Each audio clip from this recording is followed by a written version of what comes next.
karibu Kenya. Asante sana. Nafaa kukaa in a formal way. So karibu. I think this is our first episode of what we're going to do. Oh, We'll nice. name this episode later. Hiyo ni sawa. I think it's just a conversation. Ignore the camera. Usijali sita kwa ule mswa. Unaangalia side of eye. So tuongea tu kuhusu kidogo. I remember the first time tulipatana na ilikuwa Gudi. Uli kama kucheza ball. Hiyo time mtabaki mlikuwa mnasumbua. Tunasumbuaje sasa? Ball ikiingia huko mnakaa. By the way, it's true. Sisi tuko tunaona mnapiga tu ball teke sana, mnakuja tu kutusumbua anyway. Once in a while mlikuwa mnaingia ball. Some of you are very good at football. Yeah. Alikuwa mfupi alikuwa. Eddie Raichena, right. Niko fiti. Alikuwa multi-talented. Sana. Alikuwa fiti. So you tell us a little bit about your childhood. Where did you before uingie Gudi, before tupatane Gudi because Well, most of my childhood I was born and raised in this country called Kenya. My childhood, I wouldn't say was very religious. I think it was a normal childhood. I can say I came from a privileged background. If I was to compare. Which part of Kenya? In Nairobi. In many areas in Westlands. That's why I stayed for a good number of years. Then we moved to South Sea, stayed there all through. And then just later on, before I moved out, I stayed in Nairobi West. So I can say I had a privileged background if I compare to most of the Kenyans. I had the privilege of going to a private school. And it was a good childhood. My father was very strict, though loving. My mother died when I was 7.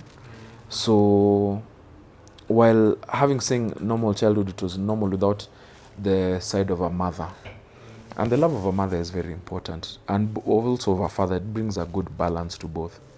Let me take you slowly. To Mingi.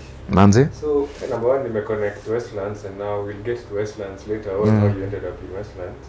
But how many were you in your family? So, did your mother die? Are you the firstborn? Are you? No, I'm the second-born. I have an older sister, a brother who follows me, and a younger sister from my mom. So, my mom died about maybe 8 months after my youngest sister was born. So Which year you were born? Yeah, that's fine. I was born in 1982. So my name is Evo. So this year I'll be turning 42. Hey, you don't look 42. Apparently, you know. So your mom died 7 years after 1982. Yeah, 7 years after 1982. So that was 1989. I was in standard 1 at that time, and I even remember it was a Tuesday. I remember it very specifically because when my dad came to pick me up from school, it was almost different. He was almost silent, but he's not saying anything, in the sense that he's silent, he's talking, but he seems like his mind is somewhere else. He would not ask me the regular questions. How was your day? Where's your homework? Have you been given homework? Is your sweater there? And all those things. I hope you did not disturb people in class today. So it was more of, hi, just enter the car, we're going to pick your siblings. So being picked up at lunchtime and picking up my siblings at lunchtime was an odd thing. Which school was this? Which school were you in? I was in St. Mary's. So that's a school basically. I only was in a mixed school in nursery and in university. Boys only all through. So it was 89. Now he comes, picks me up. We go. My dad worked with East African Industry, what is now called Unilever. Then, yeah. So he was a sales manager there. So he came, picked me up, then we went to pick up my sister. But I knew something was definitely wrong when my sister entered the car and she was crying. So there I knew there was something definitely wrong. and my younger This is your brother, elder sister. my elder sister. How far is? We're 3 years apart. So there I knew there was something wrong for sure. So when we went home, it was now more signs that something was definitely wrong, because there were a lot of cars parked around our home and uncles and aunties around. Then I knew here there's something that's not right. And then when we came in, that's when my dad explained that my mom had just died, and he started crying. And then according to the Luo tradition, or what is seemingly their Luo, Western Kenya tradition, so there was a lot of wailing, not just crying, wailing. So for a 7-year-old, was that the first time you had experienced it? Yes, that was the first time I'd experienced what I'd say knowingly experienced death. And the crying, that was very shocking for me. I'd heard of those things, but as a child, you don't really, when you hear wail, the word wail as a 7-year-old or a 6-year-old, it doesn't make too much sense until you see it. So, especially from your father, or yeah, especially, I'd never seen my father cry, not even once. And that was the first time. And there's a time I remember he had an accident and he was bleeding, but he didn't cry. So this one was, it was disheartening, and then you also felt very weak. If he's crying, then what is wrong? Then do you have anything to stand by? what did your mom, if I can ask? My mom died from breast cancer. And cancer those days was, at least from me and the people who were around us, was very rare. It was not known. And my mom, basically, of all I could tell, she was very healthy. She died of breast cancer in her late 30s. I'm And sorry about that. yeah, thank you. So she died of breast cancer in her late 30s. And from all my memories that I remember of her, she was very healthy. And thank God, God blessed our family with good health. We never had any health issues. Breast cancer that time, that's like 1989. I'd never heard about it When you were 7 years old. until she had to go through an operation and one breast was removed. So when that became noticeable, she explained it to us after I'd overheard her taking us through a Bible study.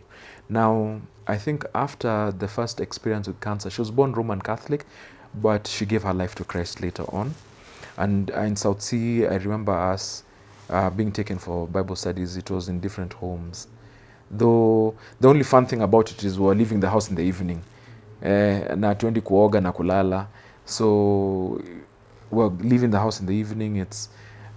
It was really nice. We're going to other people's homes. There's tea, there's biscuits. So it was really nice. I enjoyed being there. And so one of the times when they were talking, and there was the prayer request of please pray for Hilda, and she shared she has breast cancer. And that's the first time I'd heard about it. And after the operation, then I saw. And then she was relatively okay. Then she became unwell again. So she had to have her second breast removed. And so from there onwards, her health just started decreasing and decreasing. How was that for like your siblings, your younger siblings, your older siblings? How did they take that before she died, or when you knew? Did you like do research on? Because I'm guessing at that time you can't get information. There was no information. There was no internet that you could do your own private research. When you heard that she had this breast cancer, what came into your mind? Because I didn't know what cancer was. I just thought it was an illness like malaria or whatever, and she'll recover. So all I know is that it affected her breasts. So I didn't inquire too much, at least to my memory. I might have required more, because as a child I had a nickname, and that nickname seemed to imply that I was a bit mature beyond my age. It's Mr. So I was called Mr. Ken. So Mr. is, for those who in our family, that's the name they know me, but that's a nickname. So I probably might have inquired, I'm not too sure about it, But I knew, and when I got to see the files after my mom had died, I got to see the files, and didn't see too much. I saw, now I know it was mammogram. I used to see it was mammo something. I didn't even know it was. Yeah, but it affected our siblings in the sense that not having a mother in the house was very different, in the sense that where you could see the extra care I should take, uh, the emotion. Sometimes she's very upset, sometimes very loving. Just those. It's not that my dad was not loving, but I think the motherly touch was just very absent. And even after the burial, and we came home, it was very quiet. It We were provided for, everything was there. My dad was there, but it was just different. The sound of our mother asking you questions, your food, everything. Can you take your plates to the kitchen? Is that how? Where's your brother? Just those questions. What are you wearing? Can you go clean? Just those questions that a mother would ask.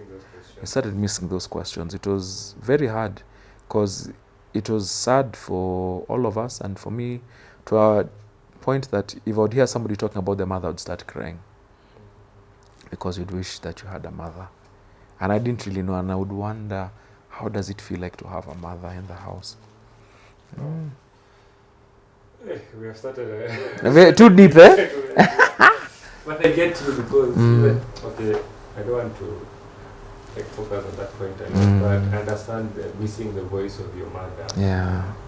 Because I know, okay, my mother is still alive, but when they moved back, like when I'm here, I hear her voice. Like maybe she's saying those things that you're mentioning. Like sometimes you're in bed, she used to call me and be like, "Come eat food." Yes, so yes. Hearing that voice. Yes. It's not there. Yeah, I get. How did this affect you in school? Are you a top student in school?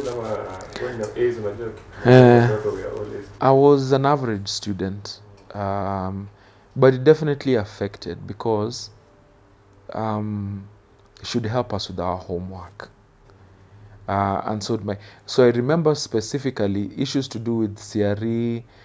Those days, the subjects were not too many. I think there were 7 subjects, and there was maths, there was Kiswahili, there was English. For me, it was GHC, which was geography, history, and civics. So yeah, civics was there, and so I think that's some of the things that I wish was taught today. It's not taught as much, but just to get the history of the country, how things should run, whether it is to do with the executive, the legislature, the judiciary. So that, I remember, was very, very, I liked that. I liked English. I would say more of the humanities side, rather than anything. So I think I was an average student. Yeah.